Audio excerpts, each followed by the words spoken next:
नमस्कार दोस्तों, स्वागत है आपका आज के मुख्य समाचार में, जिसमें सबसे पहली और बड़ी खबर में आपको बताएंगे कि मिशन 2024 के लिए नया प्लान। ममता बनर्जी के सेनापति बनेंगे नीतीश कुमार और भाजपा को देंगे पटकनी। दूसरी बड़ी खबर में जिक्र होगा कि कांग्रेस पार्टी का आरोप, राहुल की भारत जोड़ो यात्रा को अस्थिर करने के लिए ओवरटाइम कर रहे पीएम मोदी और बीजेपी। तीसरी बड़ी खबर में जिक्र होगा कि भाजपा पर तकरार, पंजाब कांग्रेस ने कहा मोदी सरकार की गलत नीतियों के कारण महंगाई बेरोजगारी बढ़ रही है। चौथी बड़ी खबर में आपको बताएंगे कि 5 महीने 3500 किलोमीटर 12 राज्यों से होकर गुजरेंगी कांग्रेस की पदयात्रा, देश भर में होगी प्रार्थना सभा। और पांचवी बड़ी खबर में जिक्र होगा कि सीबीआई के रेड के बाद अब आम आदमी पार्टी ने पीएम मोदी को बनाया निशाना, कहा उत्तराखंड में सामने आ रहे घोटालों पर मोदी तोड़े चुप्पी। जी हाँ दोस्तों, हर एक खबर की गहराई में आपको ले जाएंगे, लेकिन उससे पहले वीडियो को कीजिए लाइक और लाल बटन को दबा के चैनल को सब्सक्राइब करके घंटी बजाकर कमेंट में लिखिए जय हिंद। रुक करते हैं सबसे पहली और बड़ी खबर की तरफ। मिशन 2024 के लिए नया प्लान तैयार, ममता बनर्जी के सेनापति बनेंगे नीतीश कुमार। जी हाँ दोस्तों, आपको बता दें कि पश्चिम बंगाल के मुख्यमंत्री ममता बनर्जी के एक बयान ने सबको चौंका दिया है। उन्होंने कहा कि 2024 में बीजेपी को सत्ता से बेदखल करना उनकी आखिरी लड़ाई होगी। टीएमसी के मुखिया ने एक रैली में कहा कि बीजेपी को 2024 के लोकसभा चुनाव में हराना है और इस दौरान उन्होंने बीजेपी को सत्ता से बेदखल करने का वादा भी किया। उन्होंने आगे कहा कि पश्चिम बंगाल को बचाना हमारी पहली लड़ाई होगी। अगर आप हमें डराने की कोशिश करेंगे तो हम आपको जवाब देंगे।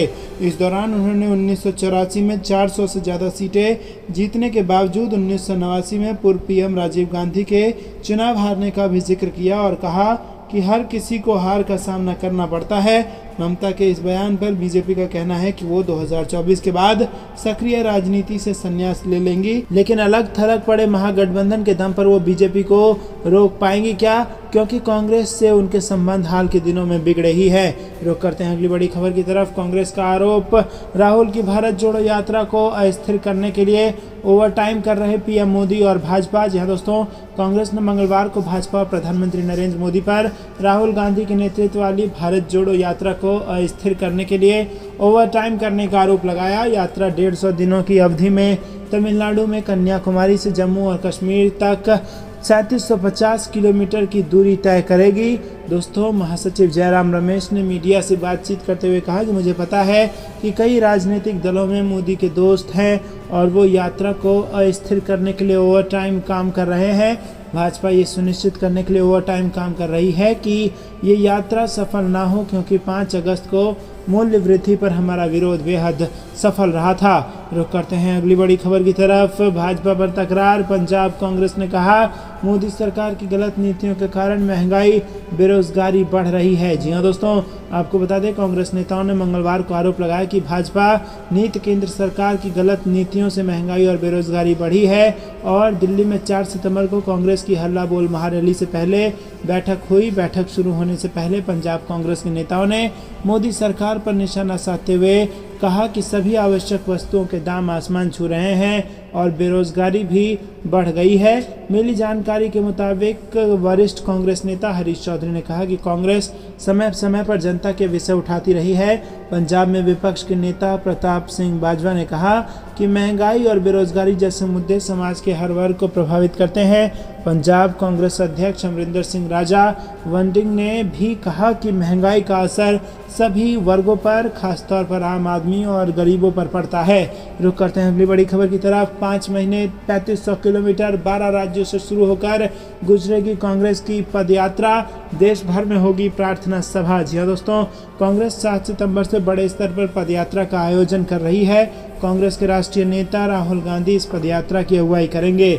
छत्तीसगढ़ प्रदेश कांग्रेस अध्यक्ष मोहन मरकाम ने कहा कि पहली बार इस देश में इतना व्यापक और बड़ा जनसंपर्क अभियान चलाया जा रहा है, जिसमें कन्याकुमारी से लेकर कश्मीर तक की पदयात्रा को आयोजित किया गया है, जिसके दौरान 7 सितंबर को शाम 5 बजे कन्याकुमारी में विशाल रैली होगी और इसमें राहुल गांधी जी रहेंगे और तमिलनाडु, पुडुचेरी, केरल के लोग वहां पर शामिल होंगे।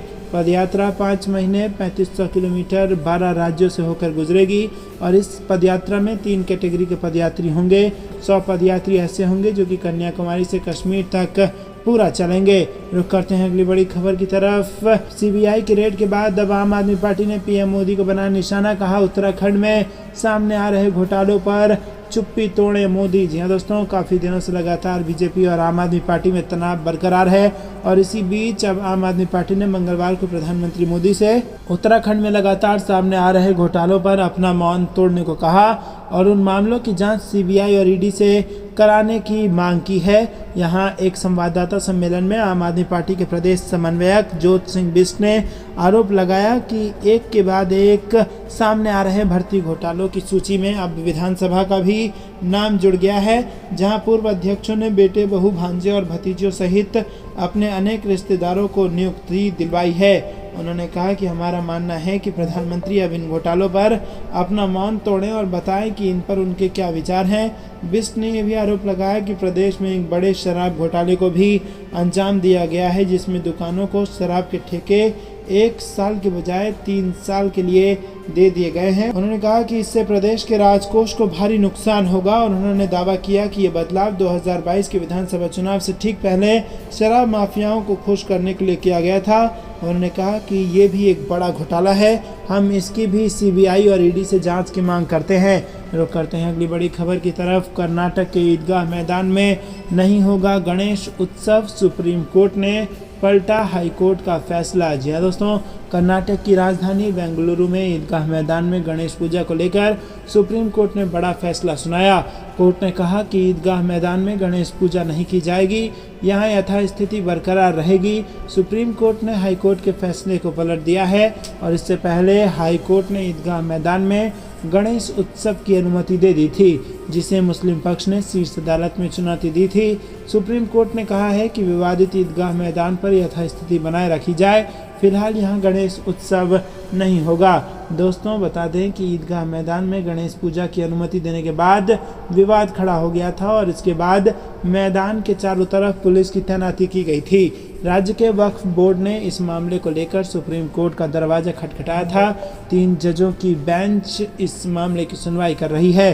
दोस्तों हाल ही में कोर्ट ने राज्य सरकार से कहा था कि बेंगलुरु में चमारा जपेट ईदगाह मैदान में गणेश चतुर्थी का उत्सव मनाने पर विचार किया जा सकता है और इसके बाद राज्य सरकार ने भी इस मैदान में गणेश उत्सव के लिए 2 दिनों की मंजूरी दे दी थी। इसके बाद विवाद खड़ा हो गया, वक्फ बोर्ड ने इसका विरोध किया और हाईकोर्ट के इस निर्देश के खिलाफ सुप्रीम कोर्ट पहुंच गया, जहां पर हाईकोर्ट के फैसले को पलटा गया। रुक करते हैं अगली बड़ी खबर की तरफ। झारखंड में लड़की की क्रूर हत्या के मामले में अपराधियों को शीघ्र और कड़ी सजा दी जानी चाहिए, प्रियंका गांधी ने दिया यह बयान। जी हाँ दोस्तों, कांग्रेस महासचिव प्रियंका गांधी ने मंगलवार को कहा कि झारखंड में एक लड़की की निर्मम हत्या के मामले में अपराधियों को त्वरित और सख्त सजा देनी चाहिए।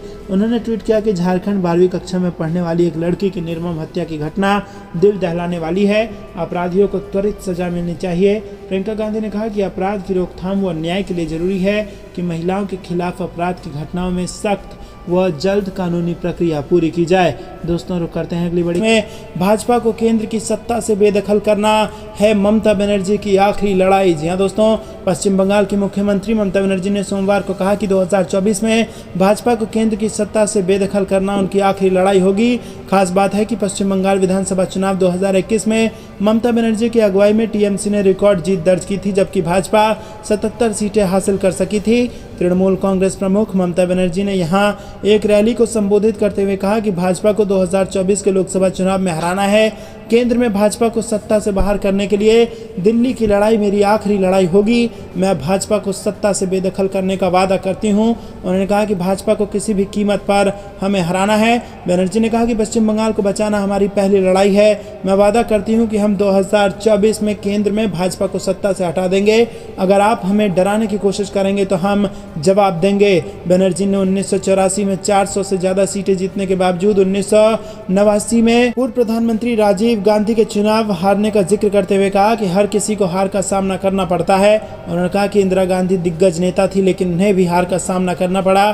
भाजपा के लगभग 300 सांसद हैं, लेकिन बिहार जा चुका है और कुछ अन्य राज्य भी उनके हाथ से जाएंगे। रुक करते हैं अगली बड़ी खबर की तरफ। मिशन 2024 पर निकले अखिलेश यादव, हर जिले में डालेंगे डेरा, बिना चुनाव विभिन्न जिलों में 3 दिन तक जनसभा कर दिया नया संदेश। जी हाँ दोस्तों, समाजवादी पार्टी मिशन 2024 की तैयारियों में जुट गई है। सहयोगियों के साथ छोड़ने के बाद पार्टी मुखिया की चाल बदल गई है और वो पहली बार बिना चुनाव 3 दिन से लखनऊ से बाहर और विभिन्न जिलों में जनसभाएं कर रहे हैं। वो बीजेपी की खामियां गिना रहे हैं और अपनी ताकत की थाह भी ले रहे हैं।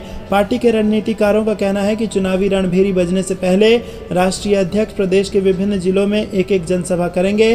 विधानसभा चुनाव में सत्ता से दूर रहने के बाद सपा को लोकसभा उपचुनाव में भी हार का सामना करना पड़ा है। ऐसे में पार्टी संगठनात्मक इकाइयां भंग कर नए सिरे से पुनर्गठन की तैयारी में जुटी हुई है। इस बीच विधानसभा चुनाव के दौरान सहयोगी रही सुभाषपा महान दल जैसे सहयोगी सपा शीर्ष नेतृत्व पर कई तरह के आरोप लगाए और गठबंधन से अलग हो गए प्रसपा भी सक्रिय है। ऐसे में सपा शीर्ष नेतृत्व में बदलाव साफ दिख रहा है। रुक करते हैं अगली बड़ी खबर की तरफ। गुजरात चुनाव की तैयारियों में जुटी आम आदमी पार्टी 11 से 11 नए सोशल मीडिया योद्धाओं को मिली जिम्मेदारी। जी हाँ दोस्तों, आम आदमी पार्टी की गुजरात इकाई ने सोमवार को राज्य में लगभग 2100 लोगों की नियुक्तियां कर उन्हें पार्टी संगठन में अलग अलग जिम्मेदारियां दी। गुजरात में इस साल के अंत में विधानसभा चुनाव होने हैं। पार्टी में 1111 नए सोशल मीडिया योद्धाओं को शामिल किया गया है।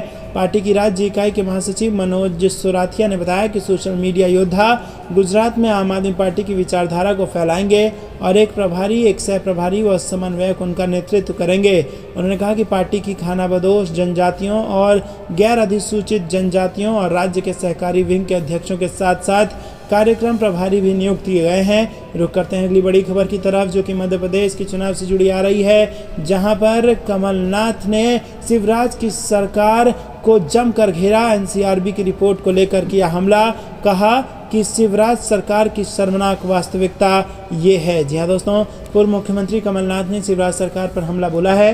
कमलनाथ ने कहा है कि एनसीआरबी की ताज़ा रिपोर्ट ने एक बार फिर शिवराज सरकार के तमाम दावों व सुशासन की पोल खोलकर रख दी है। मध्य प्रदेश जो मासूम बच्चियों से दुष्कर्म में वर्षों से देश में अव्वल रहा है, उस पर लगा ये दाग अभी भी बरकरार है। दोस्तों रुक करते हैं अगली बड़ी खबर की तरफ। गाजीपुर में एक बार फिर गंगा ले रही रौद्र रूप, बाढ़ के पानी से टापू बना गांव और अब डीएम ने दिए ये निर्देश। जी दोस्तों, गाजीपुर में गंगा लगातार रौद्र रूप में नजर आ रही है। एक बार फिर 1 सेंटीमीटर प्रति घंटे की रफ्तार से गंगा बढ़ने लगी है, जिसके बाद से गंगा किनारे रहने वाले लोगों की धड़कनें एक बार फिर से तेज हो गई हैं। ऐसे में जिला प्रशासन के द्वारा हर तरफ पैनी नजर रखी जा रही है और इसी कड़ी में जिलाधिकारी सैदपुर विधानसभा के गौरी, गौरहट और तेतापुर ग्राम सभा पहुंचे, जो गंगा और गोमती की बाढ़ के चलते पूरी तरह से गिर गया है और ये गांव बाढ़ के पानी की वजह से टापू बन चुका है और जहां पर जिलाधिकारी खुद पहुंचकर जरूरतमंद लोगों को राहत सामग्री वितरित कर रहे हैं। दोस्तों, गंगा के रुद्र रूप और बढ़ते जलस्तर को देखते हुए जिलाधिकारी एमपी सिंह ने तहसील सैदपुर अंतर्गत ग्राम गौरहाट और ग्राम पंचायत तेतापुर का स्थलीय निरीक्षण किया।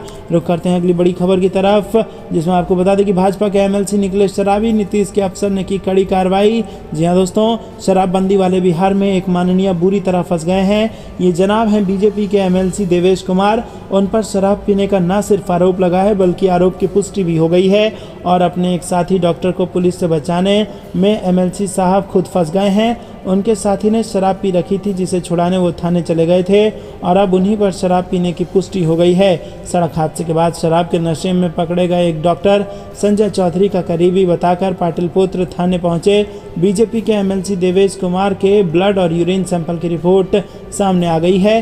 रुक करते हैं अगली बड़ी खबर की तरफ। भ्रष्टाचारियों को बचा रहे सरकारी विभाग सीवीसी ने जताई नाराजगी। 55 भ्रष्ट अधिकारी को दंडित करने की सलाह का नहीं किया गया पालन। जी हाँ दोस्तों, केंद्रीय सतर्कता आयोग ने भ्रष्टाचार के मामले में सरकारी विभागों के रवैये पर नाराजगी जताई है और इसने कहा है कि सरकारी विभागों ने 55 मामले में भ्रष्टाचार में लिप्त अधिकारियों को दंडित करने की सिफारिशों को नहीं माना है।